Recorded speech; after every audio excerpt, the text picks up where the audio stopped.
Hello Sagittarius, Sun, Moon, Rising, and Venus signs. Kamusta kayo? Sana po nasa mabuti kayong kalagayan.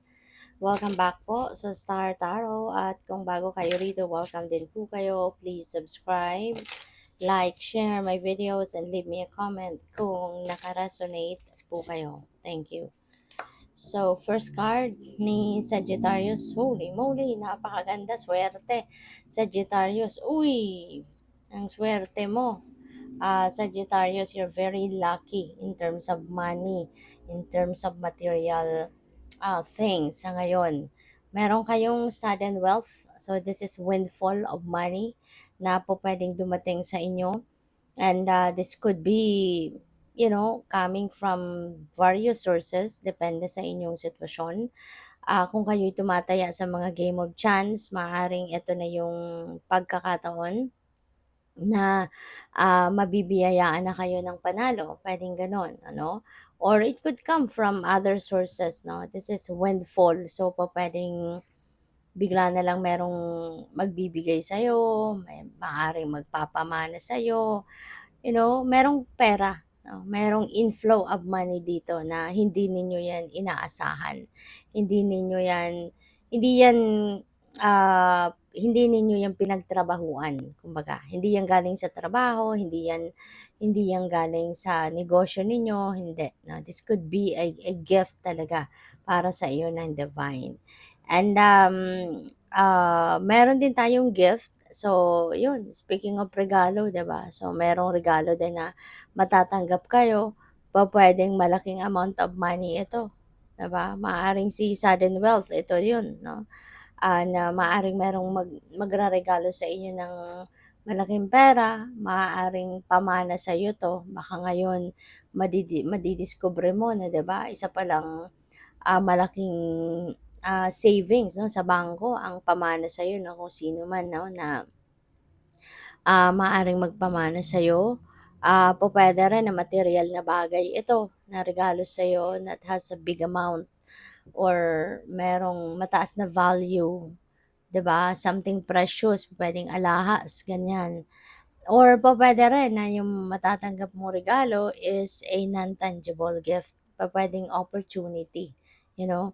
So, ang suwerte mo, 'no, ang suwerte mo pagdating sa pera, pagdating sa material na bagay.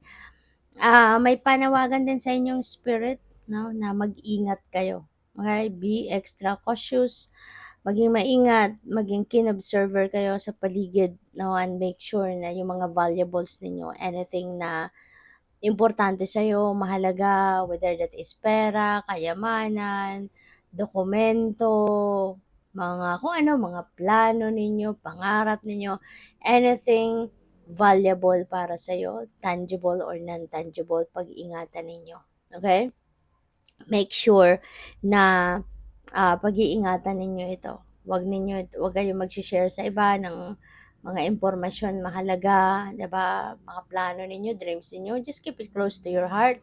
Kasi you never know sino yung mga inggitero at inggitera sa paligid mo na pwedeng nakwentuhan mo ng kung ano yung pangarap mo, inunahan ka na, 'di ba? Inunahan ka ng gawin or simulan ang mga steps na pwedeng magbunga ng katulad ng iyong pangarap. Or, yun nga, material na bagay, 'di ba? Pera. So, kailangan secured ang mga ito. Okay? Yung bahay ninyo, kapag umaalis kayo, make sure na kahit nasa loob din kayo ng bahay, kailangan alam ninyo na nakalak lahat lagi, 'di ba? Yung pinto, bintana, mga ganyan. Laging nagbabantay. At saka kung may mga alarm system kayo sa bahay, no? Make sure na that is always working, functional. Yung mga CCTV ninyo, kailangang tinitignan ninyo yan lagi, no? Chine-check ninyo lagi. Make sure that it's always working. So, maraming salamat for subscribing. And if you haven't subscribed yet, subscribe na kayo. And also, maraming salamat din for not skipping the ads. Malaking bagay po yun sa akin. And also, please click the join button sa baba ng video kung gusto po ninyo na mag-join kayo sa membership. Salamat po. So, we have King of Wands. Si King of Wands pupuwedeng ano 'to, pupuwedeng entrepreneurship. Baka ang iba sa inyo, dahil marami kayong puwedeng matanggap nga na pera sa ngayon, baka magpaplano na or magka-career change na ang iba sa inyo. And, from working 9 to 5 job, baka kayo ngayon ay magshi-shift na into, entrepreneurship 'no. Baka kayo'y magnenegosyo na, magpu-put up kayo ng sarili mong enterprise 'no, sarili mong business. Pupuwede 'yun or pupuwede rin naman na, kahit kayo'y nag-eempleo, nagtatrabaho, you are also going to put up your own business then on the side. Possible din 'yan 'no, kasi maaaring ano kayo ngayon, alam mo 'yun, naghahanda kayo for the future.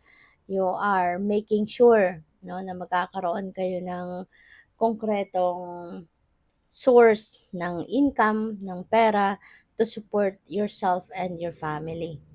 Maaari din ang iba sa inyo rito may promotion. This could be a promotion na, ah to be a leadership, to be in a leadership role, 'yun. Baka magiging manager na kayo, supervisor, puwedeng ganyan ganyan, 'no. So, congrats. And, Ace of Swords is a victory energy. So, meron din kayong pagtatagumpayan dito. Pupuwedeng problematic situation na pinagdaanan ninyo, pero with all the clarity of thought, with all the information, inspiration na natanggap ninyo, maaaring merong mga advice din sa sa'yo yung mga mahal ninyo sa buhay, kaibigan, na maaring nakatulong 'no, nagkaroon kayo ng advice coming from other people na maaring nakakuha din kayo ng input from that, inspiration from that 'no, na maaaring nakatulong sa mga decisions ninyo 'no, na nag-lead sa inyo para mapagtagumpayan ang problema. So, maaring may ganyang ganap or, possible din na ang iba sa inyo, talaga namang, yung tagumpay na 'to could be katulad nito, 'di ba, na sa kabila ng lahat ng effort na ginawa ninyo para ma-promote kayo, so ngayon maaaring nagbunga na, 'di ba, yung hirap, pagod, 'di ba, na binuhos ninyo kaya ayan, maaaring mapo-promote na nga kayo. So, congrats. So, that could be also your tagumpay. And, yeah, so this is Ace. So, this is new beginning. So, yun, it's either magsisimula kayo ng bagong chapter sa buhay mo dahil napagtagumpayan mo yung inyong problema. Aside from that, kung ito naman yung napagtagumpayan ninyo, trabaho-wise, so magsisimula kayo kunyari ng bagong role sa trabaho. So, yun din, no? Siguro yung inyong new beginning. And with the Ten of Pentacles, this is wealth, you know? So, most likely talaga, marami, no? Pwedeng panggalingan ng pera na paparating sa inyo. Yung financial blessings na makukuha ninyo sa ngayon, marireceive, could be coming also from inheritance, no? Pupuwedeng galing yan sa inheritance. Pupuwedeng galing sa pera yan ng mga magulang mo, elders mo, mga ganyan, ancestors mo, no? Possible na talagang ito na yung simula ng pagiging komportable ninyo sa buhay, pagdating sa kaperahan. You know, there is an additional wealth talaga na puwedeng dumating sa buhay mo na wherein makakatulong sa'yo na makapag-establish ka talaga ng inyong financial future, ma-secured mo na yung ma-secure mo na yung financial, stability and security ninyo, ng buong pamilya for the long term, yung mga gano'n, 'no? So, good luck sa'yo. Thank you for watching. Love and light. Namaste.